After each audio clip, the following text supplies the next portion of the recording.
अस्पताल का कमरा शांत था। मशीनों की हल्की आवाज और दवाइयों की तीखी गंध हवा में घुली हुई थी। राधा बिस्तर पर लेटी थी, सांसें चल रही थी, लेकिन चेहरे से जिंदगी जैसे थक चुकी थी। शाम ढल रही थी। खिड़की से आती हल्की रोशनी में उसने अपने पति अमन का हाथ पकड़ा। उंगलियां ठंडी थीं, आवाज कांप रही थी। अगर मैं चली जाऊं तो तुम कब दूसरी शादी करोगे? अमन कुछ पल चुप रहा, आंखें नम हो गईं।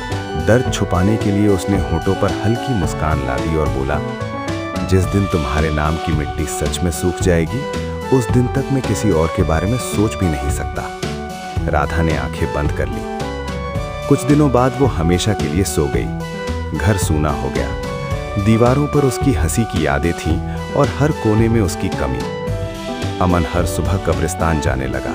वो उसकी कब्र के पास बैठता, मिट्टी को छूता और धीरे से कहता, अब भी गीली है, मतलब तुम अब भी यहीं हो। दिन हफ्तों में बदले, हफ्ते महीनों में, लेकिन मिट्टी कभी सूखी नहीं। एक दिन अमन का सब्र टूट गया। उसने खुद से सवाल किया, इतना समय बीत गया, फिर भी ये मिट्टी गीली क्यों है?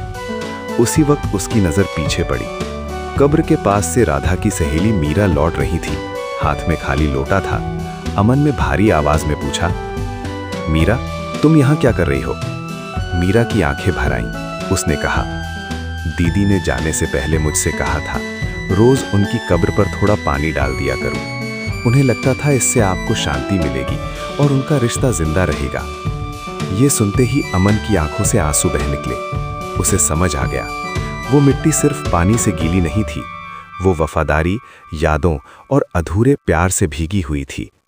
अमन ने आसमान की तरफ देखा और धीमे से कहा, तुम चली गई हो, लेकिन आज भी मुझे किसी और का होने नहीं दे रही हो।